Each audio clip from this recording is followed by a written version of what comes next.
Hello to all my divine soul family. ये सवाल था कि कुंडलिनी जागरण के सिम्टम्स बताइए।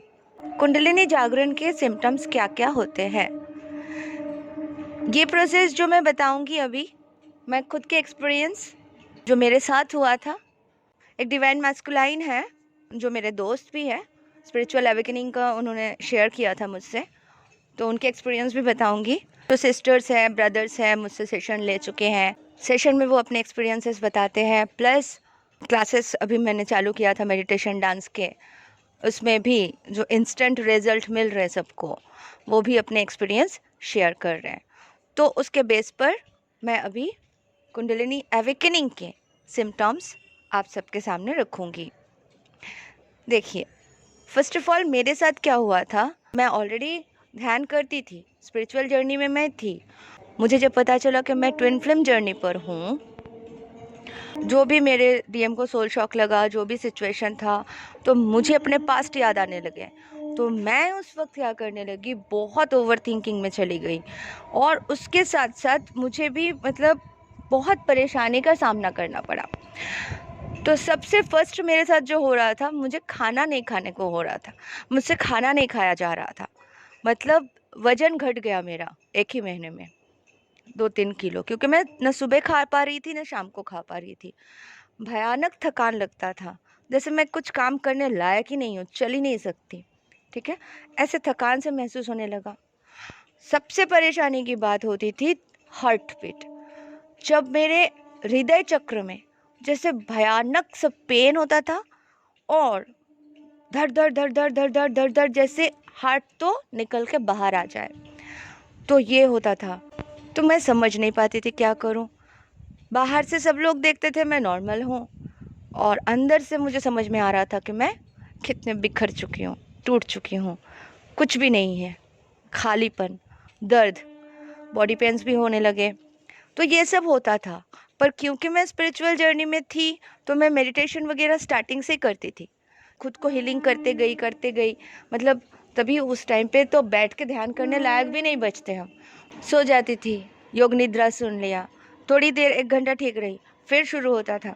तो ऐसे कर करके खुद को बैलेंस में ला रही थी। समझ में आ रहा था कि ये डॉक्टर को बताने वाली कोई काम नहीं है, पर मुझे फील भी होता था कहीं मेरे हार्ट अटैक तो नहीं होने वाला है, कहीं मैं मर तो नहीं जाऊंगी, हो क्या रहा है मेरे साथ। ठीक है, ये बहुत थका देने वाली, बहुत परेशान करने वाली सिचुएशन होती है। ठीक है, शेक होने लगते हैं, लिटरली हाथ पैर कांप सकते हैं।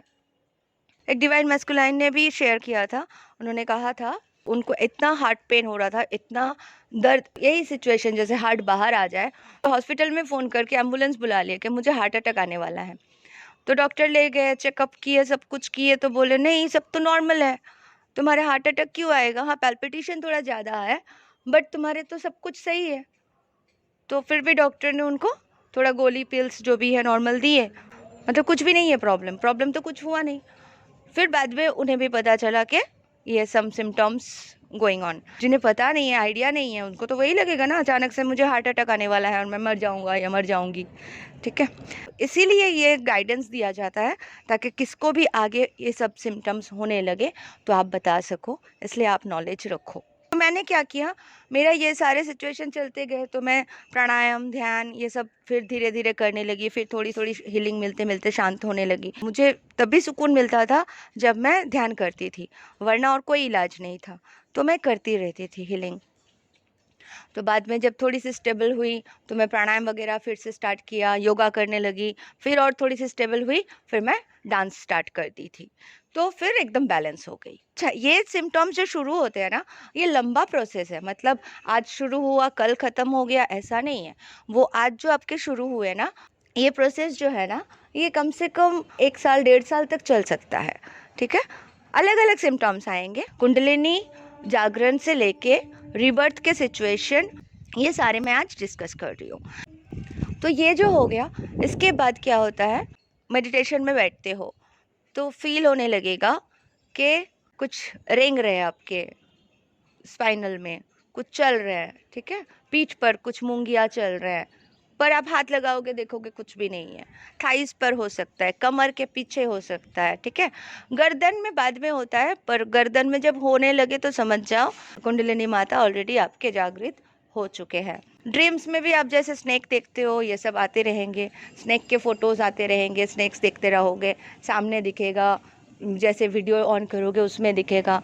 फिर जैसे जैसे आपके चक्रास आप स्टार्ट करते हो, चक्रास करने लगते हो मेडिटेशन में, तो चक्रास के टाइम पे क्या होगा, जो हमारे मूलाधार चक्रा है, मूलाधार चक्रा में ऐसा लगेगा कुछ वाइब्रेशन, हीट महसूस होगा, गर्माहट महसूस होगा, कुछ स्पिन कर रहा है ऐसा फील होगा, है ना, कुछ वाइब्रेट कर रहा है, तो आप वो फील कर पाओगे।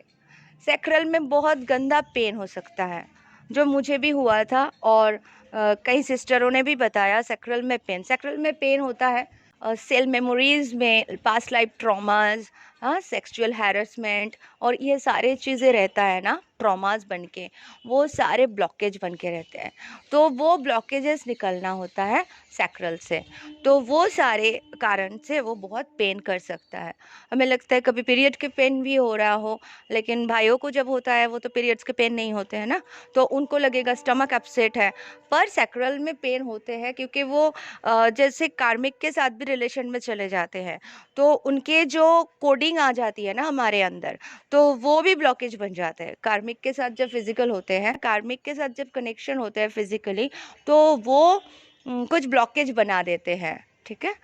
तो वो ब्लॉकेजेस तो बाद में हमें एंजल नंबर दिखाया जाता है कि 555555, मतलब चेंज तो है, प्लस आप चेंज करो अंदर के वो, मतलब जो ब्लॉकेज है सैक्रल में उसको ठीक करो, कार्मिक के जो एनर्जीज है वो निकाल के सैक्रल से बाहर फेंको, वो भी बताया जाता है। तो ये हीलिंग के थ्रू ही हम करते हैं। मुझे रिबर्थ का प्रोसेस जब हुआ था ना, तो भयानक पेन हुआ था, प्लस साथ में वॉमिटिंग एंड लूज मोशन हो गई थी। लूज मोशन मतलब पूरे गंदगी निकल जाना स्टमक से, वॉमिट से भी निकल जाते हैं, तो इस तरह से क्लीन होते हैं। जो सिस्टर्स मेरे डांस क्लास में हैं, उनमें से 4-5 सिस्टर्स ने अपना एक्सपीरियंस शेयर किया। उन्हें बुखार आ गया था, कुंडलिनी डांस जो प्रैक्टिस किया उन्होंने ऑलरेडी 3-4 वीक करने के बाद, जब मैं कुंडलिनी का जो डाउनलोडेड था वो सारे जब उन्हें सिखाने लगी, तो इंस्टेंट उन्हें रिजल्ट मिल रहा था। और प्लस उन्होंने बोला, शेयर किया कि दीदी हमें बुखार भी आ गए थे। अचानक से उनके स्पिन भी करने लगे, स्पिन करते हुए मैंने महसूस किया, और बोले उनको 2 दिन बुखार था, पर माइनर बुखार, मतलब बुखार था पर हल्का कोई गोली खा के ठीक हो गए, ऐसा कुछ ज़्यादा नहीं। एंड अभी वो लोग बता रहे कि हम बहुत हल्का महसूस कर रहे हैं, बहुत पीस फील कर रहे हैं, ठीक है। तो वो जो ब्लॉकेज था वो निकल गया। हील में या पैर में गांठ जैसे फील हो सकता है, वहाँ पे पेन हो सकता है भयानक, तो वो भी एक ब्लॉकेज है। वो अभी जैसे जैसे आपके बॉडी से सारे एनर्जीज, बैड एनर्जीज निकल रहे हैं, तो वो भी ब्लॉकेजेस निकलने के लिए ये सरफेस पर आते हैं पेन बन के। आपके सहस्रार में, सहस्रार चक्र में, तब तालू सर के ऊपर एकदम बीच में ऐसा फील होगा पेन है। मुझे ना 1 साल तक पेन था, तो मैं सोचती थी कि मैं ज़्यादा मोबाइल देख रही हूँ या ज़्यादा सुन रही हूँ हेडफोन लेके, इसी कारण हो रहा है, या तो मैं बालों को ऊपर बांधती हूँ इस कारण हो रहा है।